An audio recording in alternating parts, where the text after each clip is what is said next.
So I actually sold a lot of these in Melbourne. So can I have a hand up if you've ever seen someone demonstrating peelers with table of orange products and slices and that, and vegetables flying everywhere? Can I have a show of hands who's seen that in the malls in Melbourne?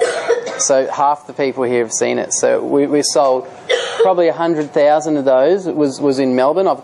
There's about 8 people right now, tomorrow included, this week, in Melbourne selling those, demonstrating them in trade shows, shopping centres, and they actually sell like hotcakes. But it's not just because of the product, it's because of the way it's marketed.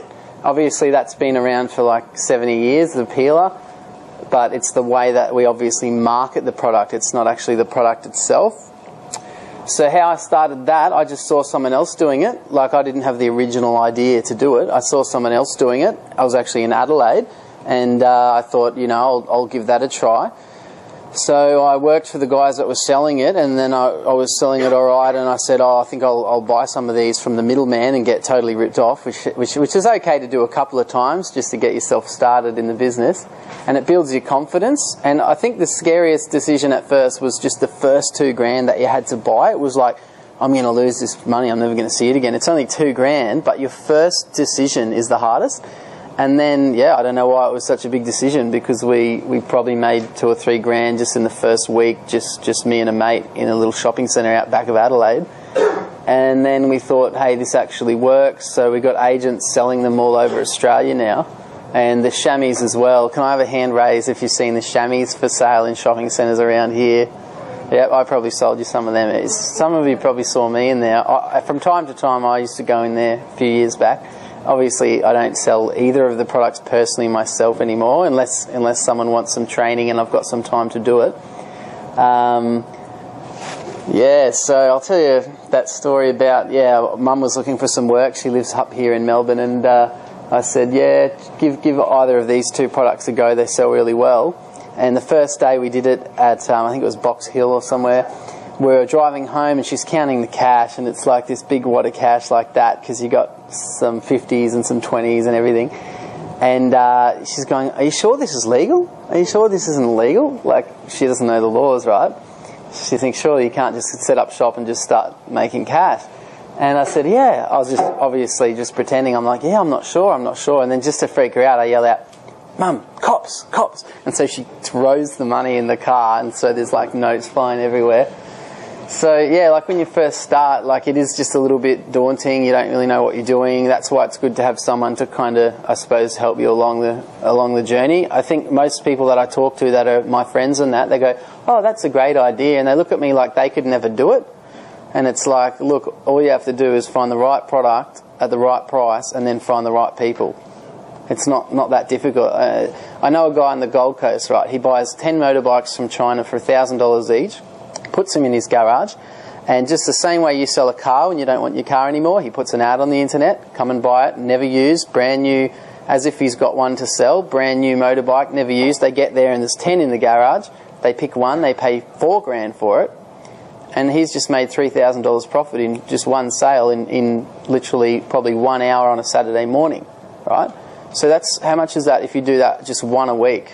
That's $150,000 a year just working 50 weeks, right? So that's working 3 hours a week. He's earning $150,000 a year. I earned $150,000 profit in my first 12 months of just selling them. What was the lesson you learned about the importing? Okay. So I was a bit slow to learn that you don't buy forever from a middleman. It's maybe okay to do it the first couple of times to test the water, because you don't have to buy such big minimums. But probably 3 or 4 months in, if I had done the course earlier at the very beginning before I did any of the importing, I probably, instead of, when I first bought these, I was getting ripped off. I was paying $2 for them, and then I bargained down, got it for $1.80, and then I bargained, got them for $1.50, and eventually got them down to $1.20. And as you can see, that the cost was really only 37 cents. So the middleman was making, he probably made 300 grand out of me. So he did really well considering he didn't have to lift a finger. So and now I am that middleman, so I can't complain too much that he was making money out of me being the middleman.